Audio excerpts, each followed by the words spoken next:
Hello, everyone. This is James Nussbaumer, and I'm the author of The Master of Everything, a story of mankind in the world of illusion we call life, on sale everywhere books are sold.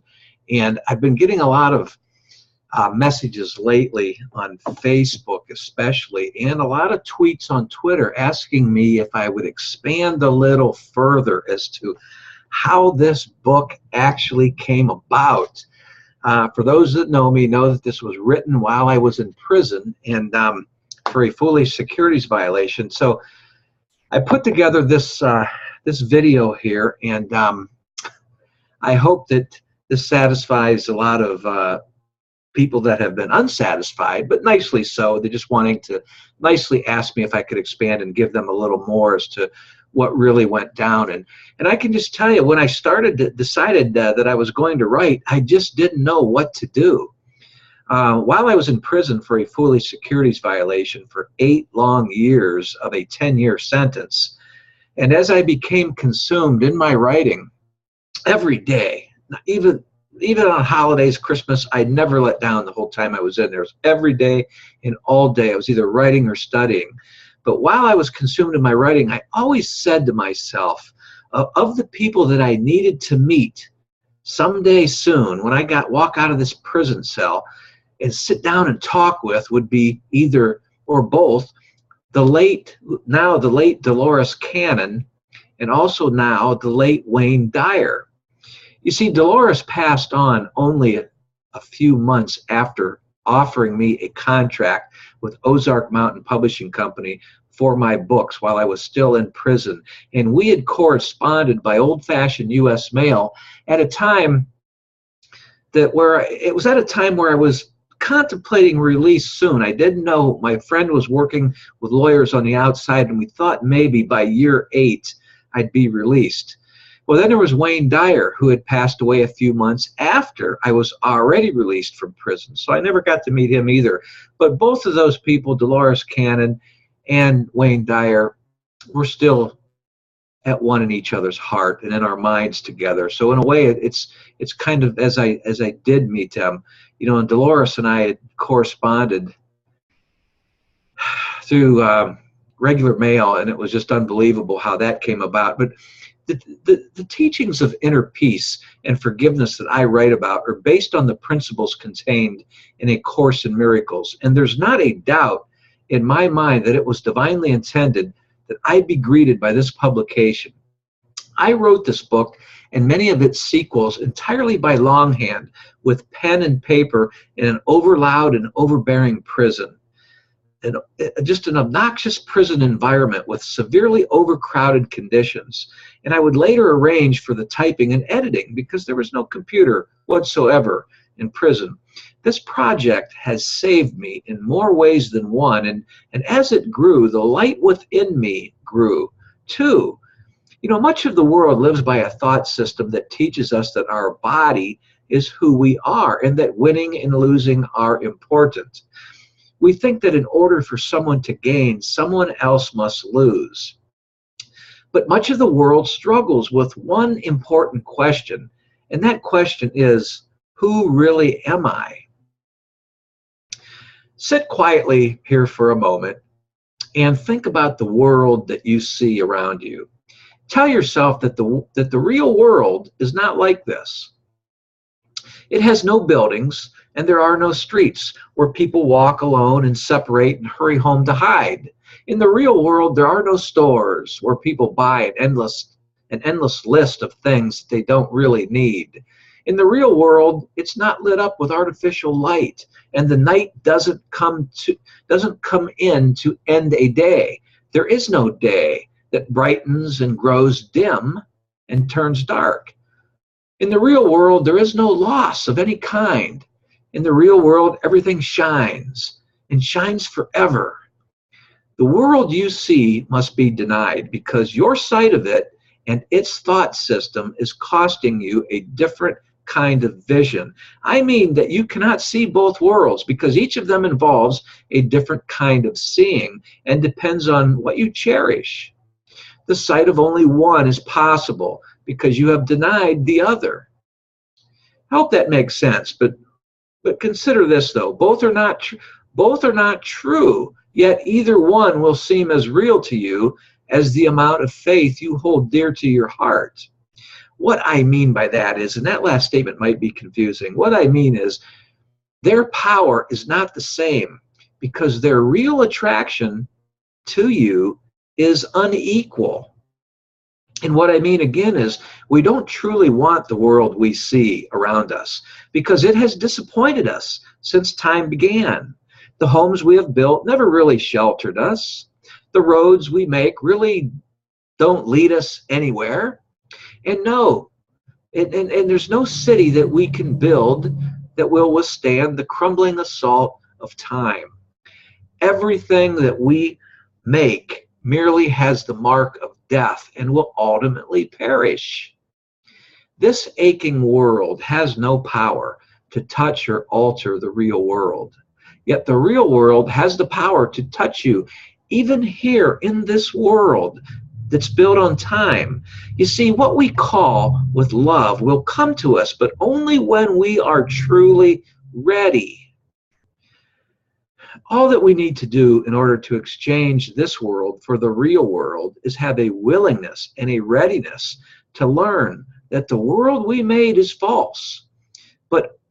But all of us in this distracted world from time to time have seen some glimpses of the real world about us. I mean, we have all noticed that divine reality within, whatever you want to call it. But much of the time we procrastinate or shrug it off as daydreaming, or our imagination is running away with itself, or we might shrug it off as intuition and leave it at that, nothing greater. But you see, while in this world, we always dream of peace before we awaken to it. While browsing the self-help section in a bookstore in Port Richey, Florida, I stumbled upon a book by Dr. Wayne W. Dyer called Your Erroneous Zones. I connected immediately as I stood there in the store, paging through it. His message was for me, I told myself. In the weeks and months ahead, I eventually purchased every one of his many books and absorbed every word as though it was intended specifically for me. Over time, I became a huge fan of Wayne Dyer, and I appreciated the fact that at one point in his life, at one point in his own life, that he had experienced a similar confusion and that he was unable to discover the answer. He couldn't figure it out. Not only did I read and study all of his material, but also that of the others that Wayne Dyer had recommended. And there's a list that I could go on and on about. I'm sure you've heard of many. I was hearing them all loud and clear, but I still could not seem to budge. They were proving to me that the light was in the window of my mind, but I just could not get the window shade up that was obscuring my light. I was afraid and began more and more to force things and push everything, including my own thinking. As I read Wayne Dyer and many of the other writers I respected, I often noticed that on occasion they referenced to a publication called A Course in Miracles. What is this Course in Miracles? I would often ask myself, and I'd let it twirl in the back of my mind, and I would, of course, tell myself that I needed to check it out one of these days, I would say. And that was totally unlike me to procrastinate on researching and seeking out this publication, because I've never been a procrastinator. I've always been an action taker. But for some reason, this is what happened. I had put this Course in Miracles that I knew nothing about, had a big question mark in the back of my mind. I put this on the back burner. Again and again, I would hear mention of this publication, and I did nothing. By this time, my mind was so flooded with panic and turmoil that frustration was all I was about each minute of every day in an effort to create capital to keep my dying business alive.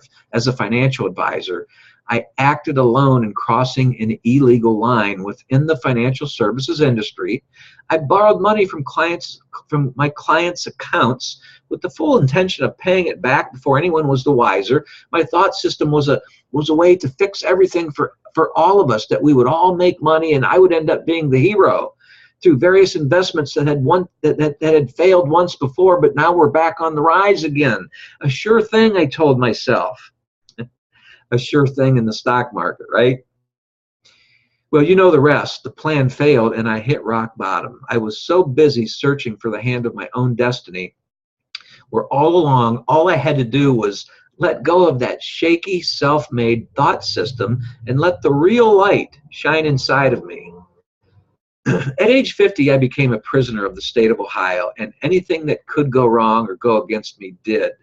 But I was willing to put up with it because something inside me was telling me that this has to be for a while, at least for now, for a while.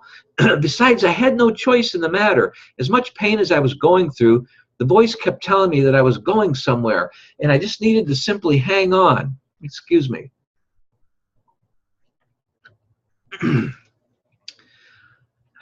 On that cold February morning of February 1st, 2007, I was transported in chains to Lorraine Correctional Institution.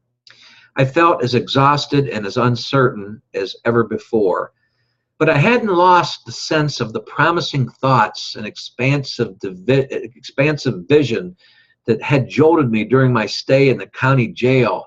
Some dreams that I had on some meditations that I was doing, and just didn't know what was up, but I felt something was going to be in the good for me.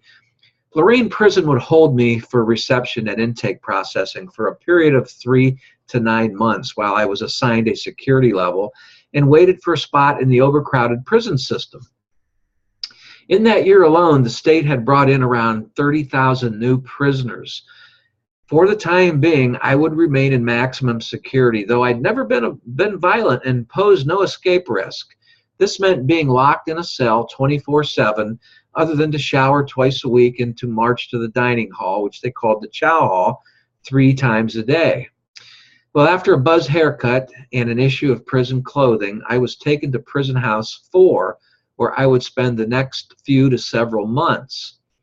As I watched the guard slide a huge key into the heavy steel door, thick vault-type door, this thick, to steel door to house number 4, my thoughts of what prison must be like raced through me as I said to myself, as I swallowed a big lump in my throat, well, this is it. The guard forewarned me to follow him directly to my cell without looking at the other inmates waiting to harass me, because they knew I was a first-timer to prison. As he slowly swung open the vault-type door, blasts of insanely loud noise surged directly through me. I stepped into the prison house, which held 260 prisoners, all double-bunked into single cells. I immediately noticed the high ceilings, which reminded me of an old-fashioned arena. The circular design featured 2 tiers, which they called ranges, that were balconies that went all the way around the outer edge of the prison house, and it was like a balcony of sort and ran all around the outer walls. It was a 3-bar railing that separated the pit down below from the cells lined up one right after another. This was certainly a lion's den, and I could see immediately that in order to survive, I would have to decide what kind of a lion I was going to have to be. This surely was not the place where the lion and the lamb would lie together. After 60 days, I was notified I was being transferred to a medium security prison called Richland, which would only be an hour's drive for my adult daughters to come and visit their locked up father, which I thought that would be nice. But a few weeks later, on the morning of the transfer, the state changed their plans for me. Without notice, I was loaded onto an old rickety bus with about 50 other prisoners, handcuffed, shackled, and chained with interlocking arms, with the inmate next to me on the bus. We were driven to Belmont Prison, over 3 hours in the opposite direction towards southern Ohio. Belmont had a nasty reputation for gang activity and carried the nickname Gladiator School. I tried to contain my anger, my helplessness, and my dread. When I arrived at Belmont, it was not what I expected, but really, what is, anyways? Belmont certainly did live up to its reputation with gangs and gladiators. On my first day there, I counted 8 blood-battled fights, resulting in each inmate being taken to the hole, of course. That's what happens. But unlike Lorraine, there were no cells in the regular holding quarters, but rather rows of double-bunked beds, 30 inches apart, warehousing 272 prisoners to each house, squeezed tightly into 5 rows. Belmont has 8 of these prefabricated designed houses with tin roofs, totaling approximately 2,400 prisoners, and all of them had one thing in mind: survival. Being a medium security level prison for approximately 7 hours a day, most days, depending on what's going on in the prison, depending on the level of violence going on, for about 7 hours most days, prisoners are permitted to roam the prison yard or the gymnasium and the library. And these hours of the day, with all of the 8 houses intermingled, are a relentless test for one's survival. Following an 11-day confinement that I spent in segregation known as the Hole, where, by the way, I had witnessed a murder there while I was in the hole in the cell next to me, that's in chapter 15 of my book. But while I was recovering from that 11-day time in the hole back to normal quarters at my bunk, I was lying on my bunk trying to recover when a fire drill enacted. And the yard was open, so I wanted to avoid the fire drill proceedings. So what I had quickly done was, whether I got in trouble for it or not, I didn't know, but I did it anyway. I quickly left the scene of the fire drill and found my way into the prison library, which was not a part of the fire drill at all. I needed something. Something to lift the fog in my mind, the depression, the despair that was going on. The library has limited, mostly old and used books, and books are well-thumbed magazines are donated by local libraries that must unload their outdated material. So a good find requires a tough search, and I continued to browse until I noticed Dr. Wayne W. Dyer's book called Real Magic. I had owned this book prior to prison, and it was one of my favorites. This was like an old friend out of the blue paying me a much-needed visit. So I immediately checked this book out of the library for 2 weeks. I was excited just to have this book in my possession, and I held on to it closely and held on to every word, thankful for the boost I was getting. Well, upon returning Real Magic to the library, I decided to search a section of philosophical type books, which had all been published years ago according to the copyright that I'd paged through and thumbed through. An unusual, old-looking, battered, blue-covered book with faded gold lettering popped out at me. I casually pulled it off the shelf, and it fell to the floor and landed on my foot, partially open to some torn and raggedy pages. As I bent over to pick it up, I noticed the gold lettering said, to my surprise, "A Course in Miracles." I quickly made a double take to make sure that what I had just read was correct. And immediately, all those years and circumstances where I had heard mention of this godsend had flashed before me. I said to myself, with a warm, glowing feeling rushing inside of me, and also to the book, as if it had been looking for me, I said, "So this is what you are. I'm so glad to finally meet you. And of all places, how did you get here?" Both elated and nervous, my hand shook as I hugged this book in my arms. I knew right then that whatever was contained within these pages was written for me. As it turned out, this copy was the condensed version with all 3 volumes included in one publication, which was convenient for being in prison. Please keep in mind that this is not a publication that you would ordinarily find in a prison. No, you won't. But like you would the Bible. The Bible is everywhere. It's available anywhere you go in prison. There's a Bible laying around. They're placed everywhere. But nevertheless, as I stood there in the library at the bookshelf where I met my new friend, which is never seen anywhere in the prison, I went to the copyright page to see that it was dated 1975. And if you'll read my book, you'll find out that This was the year my search for answers truly began. As I saw it, I quickly skimmed through it to catch glimpses of some of its wording and found it to be extremely deep and difficult to understand, like a foreign language. At least for now, I thought, resolving to learn this new language as best I could is what I was going to do. That became my mission. As I flipped through the book, feeling eager and rushed, I was stopped at a section in smaller than normal print, which grabbed my attention. I stood there with tears in my eyes as I read the following, which seemed as though it were speaking to me. It said, "This course is a beginning, not an end. No more specific lessons are assigned, for there is no need of them. Henceforth, hear but the voice for God. He will direct your efforts, telling you exactly what to do, how to direct your mind, and when to come to him in silence, asking for his sure direction and his certain word."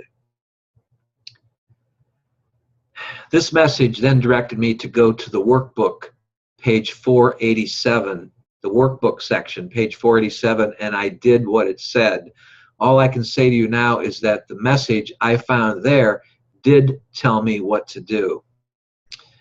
I examined the inside of the ragged and marked up yellow-stained cover to notice that the book had been received by the prison library 2 years prior and had not once been checked out by another inmate. It sat there for 2 years the whole time until I got there. No kidding.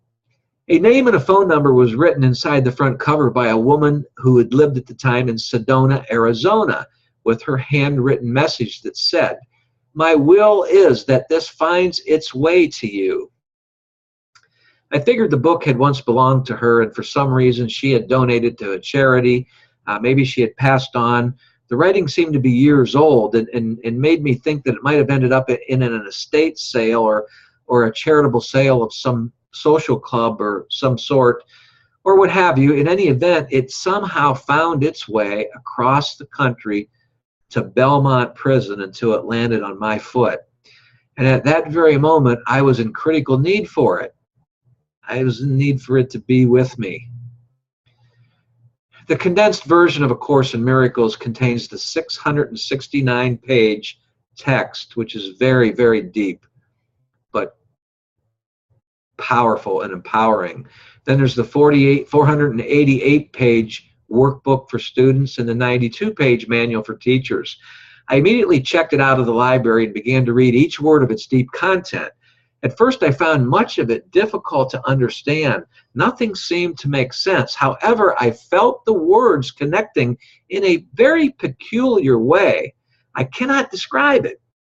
I felt I was being pulled towards something, but also welcomed. What I was beginning to experience was both exciting and inexplicable. I knew to the core of me that for some strange reason, this publication was destined to show up in my life. Later, and still now, I have a sensation that it was written for me. Among my many questions was, why didn't I find this sooner? Since then, I have found the simple answer to that question, which I easily accept. I was not ready. That's the answer. I just wasn't ready. Until that time. The Course was destined to show up in my life. When I was ready, when the time was right, I immediately began to realize answers I'd been looking for and felt I was being pointed in the right direction with all I would encounter during my days in prison. Since this book was the library's only copy and not my own, I decided at first to quickly read it cover to cover without missing a word, regardless of what I did not understand. After all, I was in prison and had plenty of time to do just that. 10 years facing. But I knew I would need to have my own personal copy eventually, because I had already accepted it as my life, as a commitment that I wanted. I was not even aware if the book was still in print or available in stores. I needed to find out, though. And as a prisoner, we have, like I mentioned earlier, we have zero computer access and limited telephone use. I initially thought of writing my longtime friend Ron, who had stuck by me, coming forward after I was sent to prison to offer his help in any fashion that he could. I thought that maybe Ron could find me a copy of A Course in Miracles, but there was one snag, and as a prisoner and due to drug smuggling into prison, I was only permitted to receive brand new books shipped to me directly from an approved vendor or from a publisher. Or, your friend just could not pick up a used book somewhere and send it to you. They wouldn't allow that. So I decided to hold off for now on notifying Ron, and in fact, I really didn't mention it to him at all. For the longest time, I didn't want him to think that I'd gone overboard with my emotions and had fallen for some save-the-day self-help book. The timing wasn't right, and something was urging me to see it this way. You see, most people don't realize that the importance to prisoners, the important thing for a prisoner, the importance of prisoners having an outside support system such as Ron is what I'm trying to say. And his support was just so awesome to me while I was in there. And I continually thank him for all his efforts in helping me through that horrific time that I'd went through. He had written me consistently, each week as a matter of fact, and our relationship as friends had grown very, very strong. He visited me as often as he could, even though he still lives in Florida and did at the time too. He would tell me it gave him an excuse to come to Ohio and check in on his 82-year-old mother who lived nearby the prison where I was at, about an hour away. So one day, I'm going to repay Ron in a very special way. After about 3 months of renewing the course, A Course in Miracles from the library, I was feeling a oneness with these words. I asked the librarian who worked as a state employee in this same library since the prison opened in 1995 if she had ever heard of A Course in Miracles. In a very abrupt and authoritative fashion, because basically the librarian is just another guard, in a very abrupt and authoritative fashion, she answered and said to me, "A course in what?" She had never heard of it. And, here it was in her library for 2 years, and she never heard of it. I asked around among a few other inmates who I thought might be likely of that type of intellect that may have known about it, and all of them answered no, they'd never heard of it. To that day, and to all the days that I was in prison, I had not run into a single individual in the prison system who has ever heard about A Course in Miracles. I had to do something, at least try to get a copy of the course. I needed my own personal copy, and I even thought about asking the librarian if she would work with me somehow to let me have that book. But somehow I waited and remained patient for a little while longer.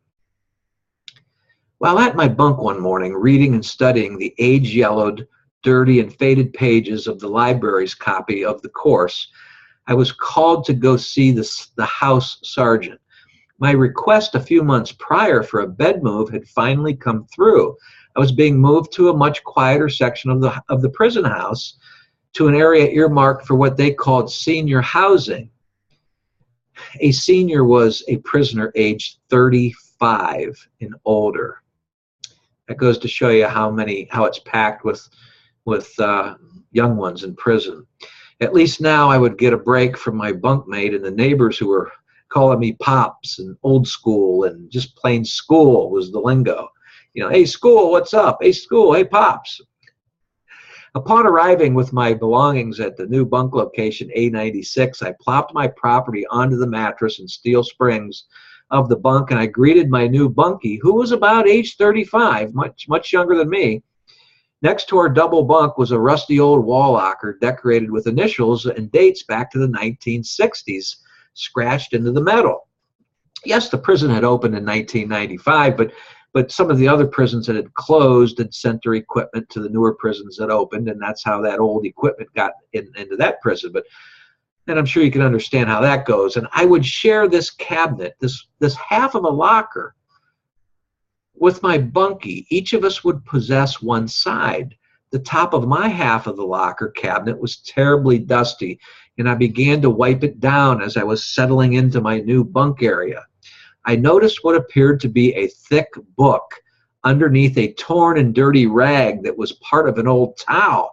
As I removed the cloth, I was shocked to find a very clean and minimally tarnished copy of A Course in Miracles. Is this some kind of joke, I thought to myself, but how could it be, I thought again, how could it be a joke? I was thinking and asking myself under my breath. My voice was shaking with utter confusion. Right away, I asked my new bunkie, whom I did not know yet, if he was aware of the book's rightful owner. He simply shrugged and shook his head. All he could tell me was that it had been sitting there for ages, and that the previous occupant, his previous bunkie, who had went home and was released from prison, had used it as a sort of shelf where he placed his girlfriend's picture on. That book, that copy of A Course in Miracles, was not used for reading material at all whatsoever. It had simply been sitting there untouched for God knows how long. I circled the bunk, asking all around while holding it up high whether anyone had misplaced it. Nobody would claim it. My new bunkie finally said, "Dude, give it up. I'm telling you, dude, just give it up. It has been sitting there for a long time. Dude, just keep it. It's yours. Quit bothering us. Just keep it. We don't want to know anything about it. It's your book. Shut the hell up." I cannot describe how I felt that day. I was shaking with anxiety, and as I'm still shaking inside from telling you this story, I was shaking with anxiety and wonder. I had already been a student of the Course for about 3 months, and now this book suddenly appeared to end up by becoming my own private, personal copy. How did it get into the prison and into that wall locker? As I mentioned earlier, the Bible is everywhere, within walking distance, a couple of feet away, everywhere you go. In this place of despair, there's a Bible laying around. This place of despair and hopelessness and loneliness, and the Bible is widely used, but no one I have ever met while in prison has ever heard of A Course in Miracles. Was this a miracle in itself, this publication showing up like it did, and with the events that put me there? I'll let you decide the answer to that question as you read on and into my book, The Master of Everything, and find out more about the story that I had just told you. For me, the Course is not just another how-to inspirational self-help book to lead one to gain positive outlook. It has become my personal teacher for life. No, it doesn't replace the Bible at all. No, but it does add new thought, new interpretations, and has shown me how to open the window shade without forcing it and allowing the light to shine through my mind and into it. I'm being taught to relax, to be calm, to settle down and understand myself while knowing why I am here on earth in this body. It took me by surprise the hard way, but as I said earlier, it took till then for me to be ready. Many people have made comments that the Course is an attempt to form a cult. These individuals are totally misinformed. A Course in Miracles states right up front that it is not a cult, because a cult needs an idol, a leader, or a guru. A Course in Miracles has no rules about dress or diet. It doesn't require that you leave your family or give it all your money. No, as you might expect from a cult. It doesn't do any of that. No, its curriculum focuses on truth and our sinless identity. The Course leads us to freedom from guilt and to a place where we can see fear as merely an illusion. It teaches that the opposite of fear is love, and that both cannot coexist. The Course opens our true vision to our source, which can only be God, or however you decide to call it. I call it God, and it helps us to know that we all have a unique purpose while we are here in this world. It gives us the guidance to understand how to proceed with that purpose. My lifelong commitment to studying and teaching the Course has opened a new door for me, unleashing a flow of universal intellect, seeding itself into my true essence, the truth about who I am, my spirit. A gift had been given to me in my friend Ron, who had come to visit me there in that insane hell of a prison, writing me, supporting me, being beside me, helping me, giving me updates as he worked with attorneys to do the tasks necessary to set me free. But I always told myself that if I must endure the duration of the entire 10-year prison term, that I was prepared to do it. I was very fortunate that I would for sure one day walk out of those prison gates. And I did after 8 long years. But I was fortunate, even while I was in there, I knew I was fortunate. Even if I had to do the whole 10 years, I knew I was fortunate because I lived with many, many, many others who are serving life sentences and are still there as I'm talking to you and will never take their kids or grandkids out for ice cream. I offer them a shoulder at times and my ear to vent some steam as my heart remained open to them. For at that time, I saw this as my purpose. My stop there in that prison was temporary. 8 long years, but it was temporary. I remember Ron saying when he came to visit me one day at the Hocking facility down in Nelsonville, Ohio. I was transferred there from Belmont. I remember Ron saying he'd seen a glow about me. He had asked me about this change, but I didn't expand on it to him, about the course, about my studies in the course, because I felt as though he just wasn't ready, is what I'd tell myself. But maybe one day he will, and most likely will be, and then I'll go on and talk to him about what had happened to me in there and what I've fallen into and where I've found my home. This book that I have authored right here, The Master of Everything, A Story of Mankind in the Illusion We Call Life, this book that I have authored from the volatile and often violent din of the cell block, it's about you and me. It's about truth, the main roots of the oak tree, strength, producing the acorn, and love, the thought, helping the seed to sprout. Its outer expression is the tree, and the process is life, otherwise known as God. This book right here, The Master of Everything, has a purpose to make you aware of the thought of God, which will awaken you so you can sprout. Not everyone is ready for the message that I offer here, but many are, and many are looking for it. I hope to make your life better only by continuing to show you what I have learned and not by preaching to you. No, I don't preach in my book. I share stories and anecdotes of things, case stories and things that have happened to me. I have discovered truth to be the unalterable, eternal, and unambiguous. It is so unambiguous that it is just as clear as light, the truth. If truth has any dim spots to it, then it's not truth at all. And this is what the Course tells us and teaches us. It applies to everyone and everything God created, the truth does. Yes, sir, it does. And only what he created is real and truthful. The world all offers us a flood of false images that we have been trained to believe suit us. I want you to open your mind to who you and I truly are. I hope this book will help you to face the world with truth and strength, free of guilt, so you will be able to say, without your help, world, I am able to see my world the way I know it to be. I hope that what you discover in my book gives you some momentum to proceed with an open mind, to see that you are more than what you have been giving yourself credit for. I hope you are thinking a lot about your own life and all the great gifts that you have within yourself, and that you do indeed move forward at God's speed and increase this momentum by being more whole with everyone you encounter, so that you begin living your true free will, your purpose for being who you are. Whenever you are tempted to undertake a useless journey that just doesn't seem right to you, meaning that something just doesn't seem right, something that would lead you away from the light that you are, remember what it is you really want. Just remember what it is you really want, and then say these following words in the form of a prayer or meditation. It goes like this: these glimpses of reality lead me home, and where else would I rather go?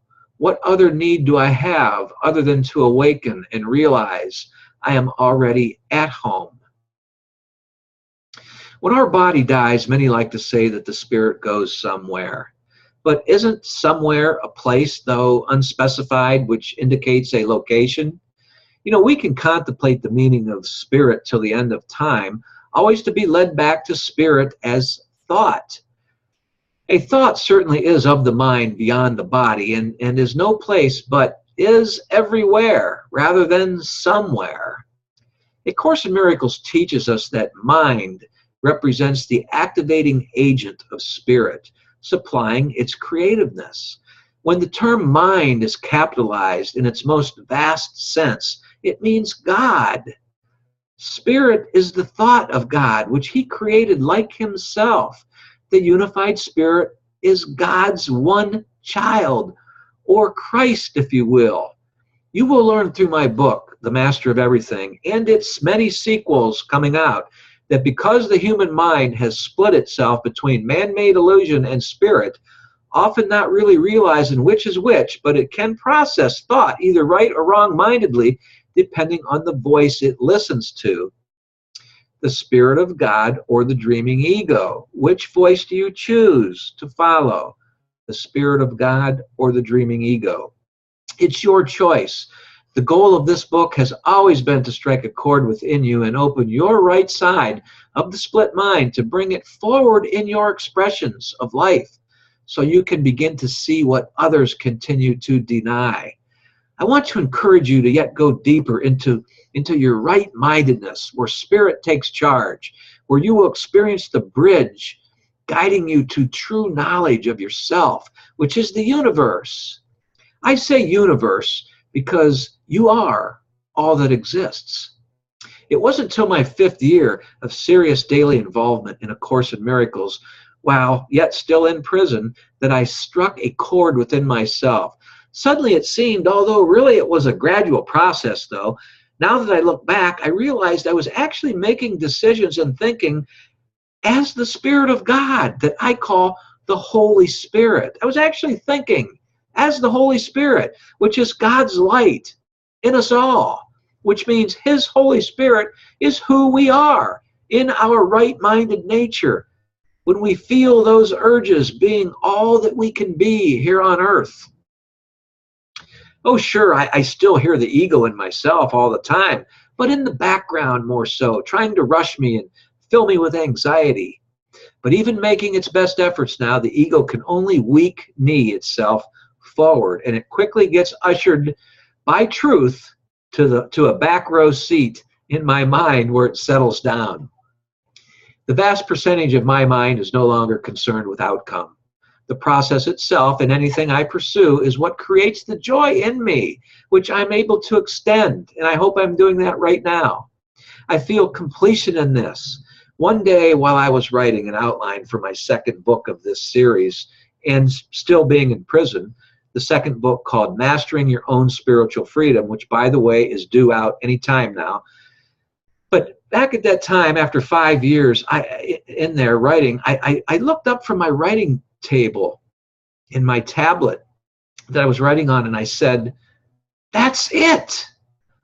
All those past years of my life, my separated dreaming mind had been signaling my brain what to see, hear, think, do, and experience, while my real, unseparated, non-dreaming, fully awakened mind continued to shine its light.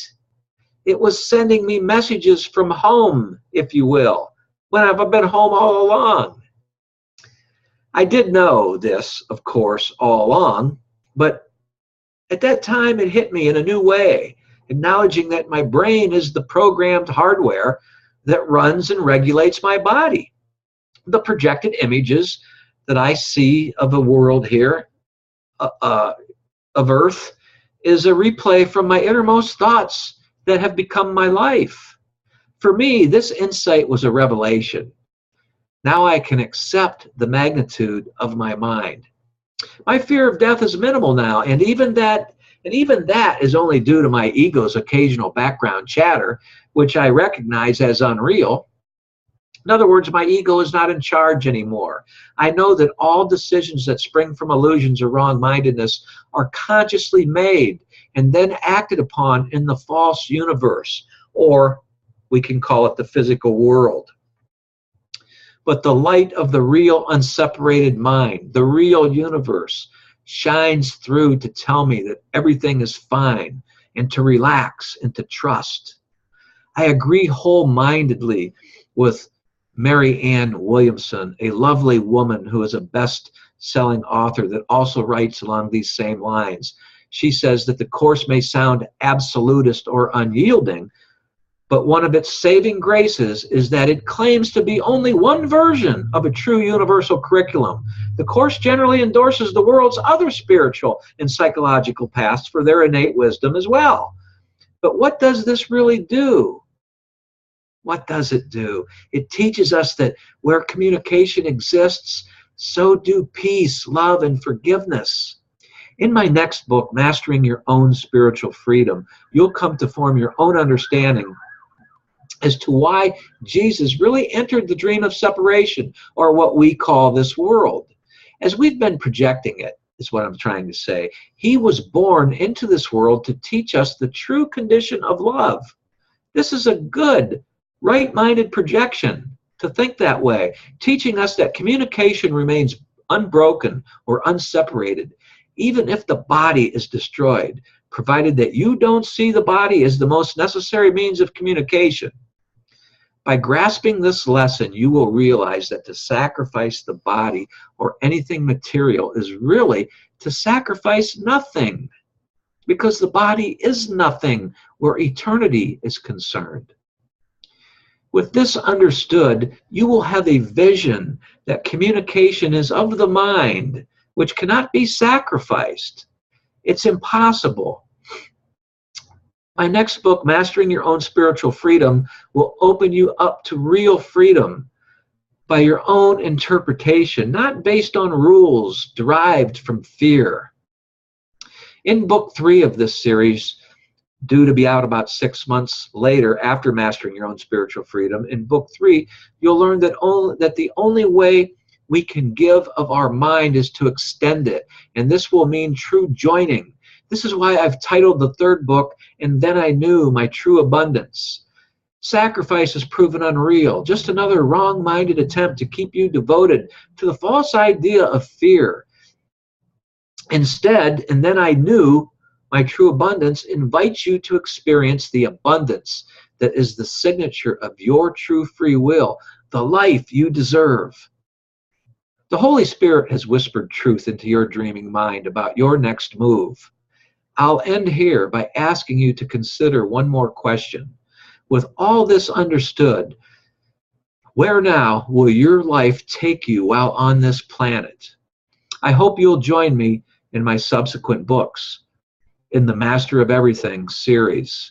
I offer you all I can be, and I have tremendous real faith in the real you. Thank you, and God bless. By the way, if you'd like to learn more about real abundance in your life, you can click on the link in this on the first line of this YouTube video. It will take you to my jamesnussbaumer.com website, and there you can tool around and do the research and find ways to claim your own abundance and wealth in this world. I wish the best for you. Thank you.